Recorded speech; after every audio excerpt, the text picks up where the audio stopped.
जो इन बड़ी बड़ी पार्टियों के दल्ले हैं वो आपके दरमियान में आकर मुसलमानों से शैतान जिस तरह एक इंसान के कान में खुसखुस करता है उस तरह आकर कहेंगे कि भाइयों ये इलेक्शन हमारी जिंदगी मौत का इलेक्शन है, अपने वोट का इस्तेमाल ओवैसी के हक में मत करो, वरना वोट का इस्तेमाल अगर ओवैसी के पार्टी के हक में करोगे तो वोट डिवाइड हो जाएगा। मैं उन तमाम लोगों से कह रहा हूं, अरे तुम जो काम कर रहे हो, मैं मजलिस के मुखालिफिन से कह रहा हूं, अरे तुम तो उस तवाइफ से भी बदतर हो, कम से कम वो अपना पेट काटने के लिए करती है, तुम तो कौम का मुस्तकबिल बर्बाद कर रहे हो, तुम तो कौम का मुस्तकबिल बर्बाद कर रहे हो। बताओ आपने क्या हासिल किया? आपके पास में यह आदादो शुमार, यह फैक्ट्स एंड फिगर्स दे रहा हूं, कुछ जवाब नहीं दे सकते हमारे दलाइल का, सिर्फ यही कहते हैं कि ओवैसी जज्बाती तकरीर करता है। हां, जिंदा हूं तो जिंदगी का सबूत देना पड़ेगा। जो मुर्दा है उसमें जज्बात नहीं होते। अल्लाह ने दिमाग दिया, सोचने और समझने का सलीका दिया। अल्लाह ने दिमाग दिया कि उठाओ ना इंसाफी के खिलाफ आवाज उठाओ तो उठाता हूं। अल्लाह ने दिमाग दिया, अल्लाह ने एहसास दिया इंसान को कि जालिम का साथ मत दो, मजलूम का साथ दो, तो बोलते रहते हैं। अब जो मुर्दा हो चुके हैं, जिनका जमीर मर चुका, जिनकी आंखों पर पर्दा पड़ चुका, जिनके पास सोचने और समझने का सलीका छीन लिया गया, वो क्या महसूस करेंगे किसी मजलूम की तकलीफ को? फिरौन को बड़ा गुरूर था कि मेरा इख्तिदार खत्म नहीं होगा। अब ये मुख्यमंत्री और नरेंद्र मोदी को भी बड़ा गुरूर है कि हम इख्तिदार पर रहेंगे आइंदा 20 साल।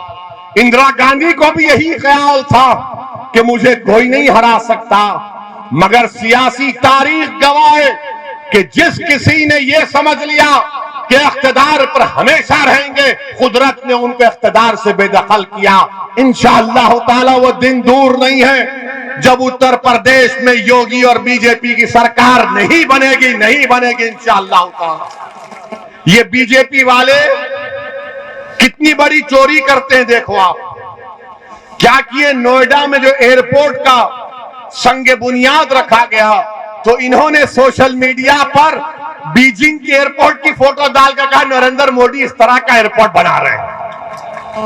यानी चीन का एयरपोर्ट की फोटो डालकर यह बता दिया कि मोदी जी इस तरह का एयरपोर्ट डाल रहे हैं। चीन बोलना पड़ा, अरे बीजेपी वालों ये हमारा एयरपोर्ट है, तुम कहां से तस्वीर ला लिए? यानी कितना झूठ बोलते हैं, यानी झूठ की फैक्ट्री है ये। बीजेपी झूठ को पैदा करती और ऐसा पेश करती कि सच यही है। बीजेपी भारत की जनता से कह रही है कि सच्चाई की तहकीक मत करो, झूठ को सच मान लो और उगल लो, इसको निगल लो। एयरपोर्ट की फोटो भी चीन की डाले और वो चीन भारत की सरजमीन में, लद्दाख में, डेप्सांग में, डेमचाक में, हॉट स्प्रिंग में चीन भारत की जमीन पर बैठा हुआ है। और इन लोगों को जरा सी भी शर्म नहीं आती कि फोटो डालना था तो कम से कम भारत के किसी अच्छे एयरपोर्ट की डालना था, उठाए तो उठाए चीन की उठाए। हाय मोदी जी, कितनी मोहब्बत है चीन से आपको, कितनी मोहब्बत है देश के प्रधानमंत्री को। और बाबा के बारे में जितना बोला जाए कम है। आज टीचर्स एलिजिबिलिटी टेस्ट था, टीईटी टेस्ट था। 18 लाख बच्चे और बच्चियां उस इम्तिहान की तैयारी कर रहे थे। एक रात पहले यानी कल रात अपने सेंटर पर जाकर कड़कड़ाती सर्दी में सेंटर के बाहर लेटकर बैठे थे रात भर। मगर जब सुबह इम्तिहान हाल में गए तो मालूम हुआ कि योगी आदित्यनाथ की सरकार में टीईटी का पेपर लीक हो गया। इम्तिहान का पेपर बाबा लीक हो गया और वो बच्चे जो महीनों से तैयारी कर रहे थे गरीब परिवार के, उनसे कहा गया कि अब दोबारा आइंदा महीने इम्तिहान होगा। बीजेपी वालों, तुम एक इम्तिहान का पेपर नहीं बचा सकते, तुम उत्तर प्रदेश के गरीब को क्या बचाओगे? एक इम्तिहान का पेपर बीजेपी नहीं बचा पाई, वो भी लीक हो गया। बाबा ये ठोक दो की पॉलिसी में पेपर कैसा लीक हो गया? बताओ योगी आदित्यनाथ, तो आप तो कहते ठोक देंगे, नाम बदल देंगे। अब बाबा बोलेंगे कि टीटी का नाम बदल देता हूं, पेपर लीक नहीं होगा। हर जगह नाम बदल देंगे, अरे पेपर लीक हो गया। 20 लाख बच्चे और बच्चियां जो आज प्राइमरी अपर प्राइमरी का इम्तिहान लिख रहे थे, टीचर्स का इम्तिहान, वो पेपर लीक हो गया। ये कौन सी सरकार है बीजेपी की जो गरीब नौजवानों को इतना मायूस कर देती? और फिर मेरे अजीज दोस्तों और बुजुर्गों, आपको मालूम कि उत्तर प्रदेश में आज उत्तर प्रदेश में गाय की बहुत इज्जत है, मुसलमान की नहीं। गाय को इंसान से बड़ा इज्जत दी जाती है। ये मैं जिम्मेदारी के साथ कह रहा हूं। हमारे मंच पर हमारे पंडित राम निवास शुक्ला जी बैठे, हम उनके बाजू बैठे। अब टीवी वाले पूछेंगे ये ओवैसी बाबा के बाजू कैसे बैठ गया? ये बाबा में वो बाबा में जमीन आसमान का फर्क है। ये बाबा के दिल में इंसानियत से मोहब्बत है। ये बाबा के दिल में हर मजहब से मानने वाले से मोहब्बत है। वो बाबा में मामला उल्टा है उनका। और ये बाबा नाम नहीं बदलना चाहते, ये बाबा ठोक दो कि नहीं, ये दिल से लगाने की बात करते हैं। आपको मालूम कि 2018 में लक्ष्मणपुर गांव बलरामपुर जिले में सितंबर 2018 में ये जो अपने आप को गाय का रक्षक मानते हैं, वो एक शख्स को पीटना शुरू कर दिए, खूब मारना शुरू कर दिए। तो उस शख्स ने कहा, अरे मुझे क्यों मार रहे हो, मेरी गाय है। तो बोले नहीं, तू काटने लेकर जा रहा है। अरे वो बोला कि अरे मैं हिंदू हूं, मुसलमान नहीं। बोले नहीं, तू काट रहा है। उसने कहा कि मेरा नाम कैलाश नाथ शुक्ला है, लक्ष्मणपुर गांव बलरामपुर जिला, सितंबर 2018। अरे वो ब्राह्मण था, उन्होंने उसको भी पीट दिया। तो ये जो हमारे मुसलमानों के दरमियान में जो इन बड़ी बड़ी पार्टियों के दल्ले हैं, वो आपके दरमियान में आकर मुसलमानों से शैतान जिस तरह एक इंसान के कान में खुसखुस करता है, उस तरह आकर कहेंगे कि भाइयों, ये इलेक्शन हमारी जिंदगी मौत का इलेक्शन है। अपने वोट का इस्तेमाल ओवैसी के हक में मत करो, वरना वोट का इस्तेमाल अगर ओवैसी के पार्टी के हक में करोगे तो वोट डिवाइड हो जाएगा। मैं उन तमाम लोगों से कह रहा हूं, तुम इब्लीस की तरह कानों में जाकर ये मत पढ़ो, बल्कि आओ और हमसे बात करके बताओ हमको, हम तुमको दलील देंगे। दलाइल की बुनियाद पर हम इनको बता देंगे कि मुसलमानों के वोट की वजह से बीजेपी नहीं जीत रही है।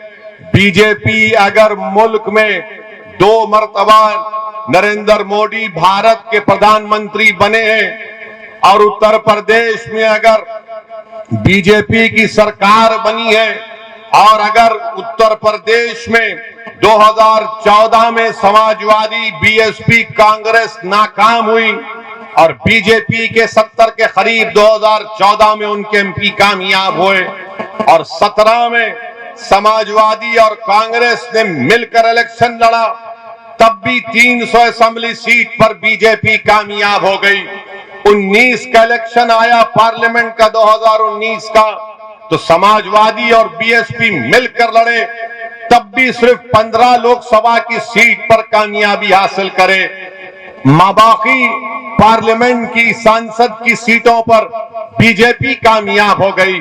मैं आपको बड़ी ईमानदारी से कह रहा हूं और पूरी जिम्मेदारी के साथ आपसे कह रहा हूं कि 2014 में भी भारत के मुसलमानों में सिर्फ 8% मुसलमानों ने बीजेपी को वोट दिया था, और 2014 में नरेंद्र मोदी को 34% हमारे हिंदू भाइयों ने वोट दिया था, और जब 2017 के असेंबली के उत्तर प्रदेश के इंतखाबात आए तो 40% हमारे हिंदू भाइयों ने बीजेपी को वोट दिया।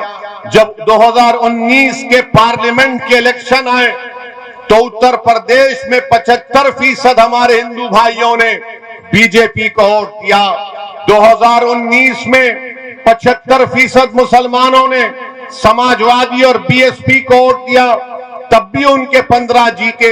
मैं उत्तरोला के उन तमाम जिम्मेदारों से अर्ज कर रहा हूं, खास तौर से यहां पर जो सेकुलर जहन रखने वाले हमारे हिंदू भाई और बहन हैं, हमारे दलित और ओबीसी भाई और बहन हैं, हमारे मुसलमान हैं, मैं उनसे कह रहा हूं कि ये आदादो शुमार है, ये रिकॉर्ड मैं आपके सामने रख रहा हूं, फैसला आपको करना है। अपने वोट को जाया मत करो। याद रखो, अगर आप उत्तरोला से डॉक्टर अब्दुल मन्नान को कामयाब करेंगे तो यकीनन बातिल तूफानों में आप एक चिराग को रोशन करने के बराबर होगा। ये फिरका परस्ती के सैलाब में डॉक्टर अब्दुल मन्नान की कामयाबी एक उम्मीद की किरण नजर आएगी, न सिर्फ उत्तरोला की आवाम और जनता के लिए, बल्कि वो सेकुलर जहन रखने वाले उन तमाम भारत के लोगों को जिनके दिलों में आज भी गांधी अम्बेडकर की मोहब्बत बरकरार है।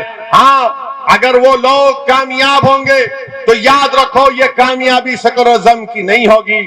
आपको और मुसलमानों को खास तौर से ये कहा जाता है कि सेकुलरिज्म को बचाना है, सेकुलरिज्म को बचाना है। मैं इनसे पूछना चाहता हूं, क्या सेकुलरिज्म को बचाना सिर्फ भारत के मुसलमानों की जिम्मेदारी है? क्या सेकुलरिज्म को बचाना हिंदुओं की जिम्मेदारी नहीं है? क्या सेकुलरिज्म को बचाना 9% यादवों की नहीं है? 9% यादव है और 2-2 मर्तबा उनका मुख्यमंत्री बन जाता है। क्या सेकुलरिज्म को बचाना हमारे दलित भाइयों की जिम्मेदारी नहीं है? क्या सेकुलरिज्म को बचाना हमारे ओबीसी भाइयों की जिम्मेदारी नहीं है?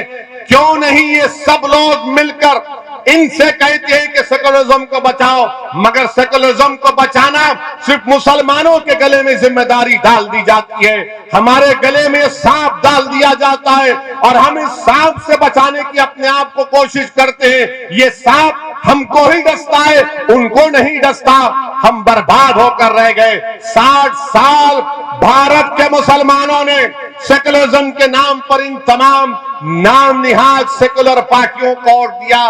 बताओ क्या हासिल किया आपने? बताओ मुसलमानों, बताओ आपने क्या हासिल किया?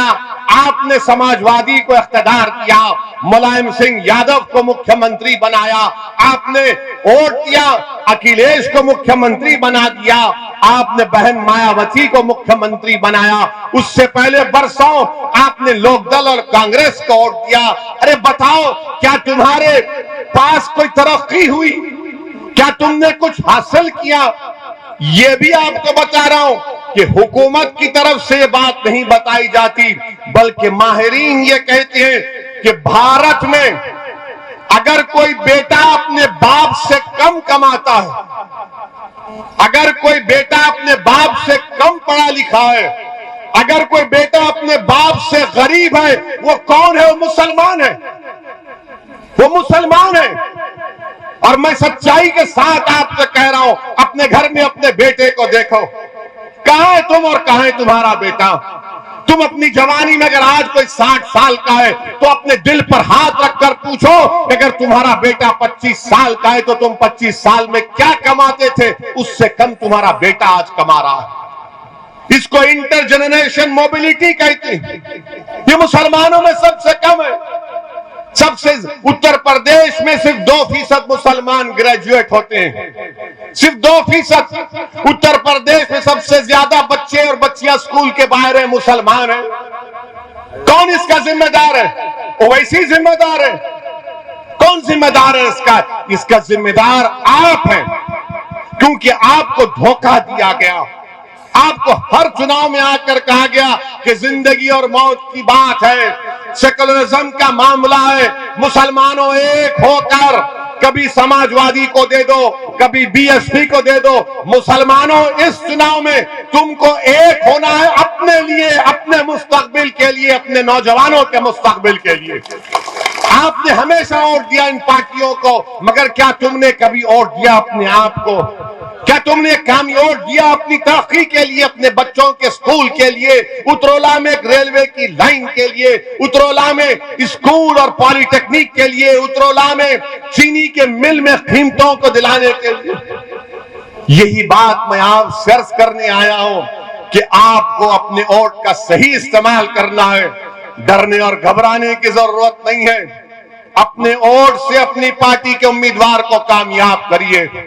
कोई समाजवादी का, बीएसपी का, कांग्रेस का कोई आकर कहेगा कि अगर डॉक्टर मन्नान कामयाब होगा तो क्या कर लेगा वो।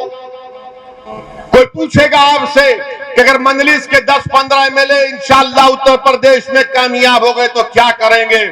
मैं उनको कह रहा हूं, आपसे मुखातिब हूं, अगर आपके दिल में ये वसवसा है, अगर आपके दिल में सवाल है तो इसका जवाब यही है कि पूरे भारत की पार्लियामेंट में 540 के करीब पार्लियामेंट के सांसद के मेंबर हैं। उन 540 में मंजलिस के सिर्फ 2 हैं और अल्लाह का इतना बड़ा करम है, सदका नबी करीम सल्लल्लाहु अलैहि वसल्लम का, कि जब ये 2 दीवाने खड़े हो जाते हैं पार्लियामेंट को हिला के रख देते हैं। आपको इस तरह की जरूरत है, आपको इस तरह के विधायक और एमपी की जरूरत है। आपको कोई कव्वाली पार्टी में कोई हारमोनियम बजाने वाले की जरूरत नहीं है। आपको अगर ये पार्टी के जीत भी जाते तो क्या करते। आपने देखा कभी कव्वाली को? एक थाली मारने वाला होता है, एक तबलची होता है, हारमोनियम बजाता है, एक राग खींचता है। एक रब अब आगे इलेक्शन आ गया तो पूरी कव्वाली पार्टी आ गई मंजलिस के खिलाफ। एक हारमोनियम बजा रहा है, एक राग बजा रहा है, एक तबलची है।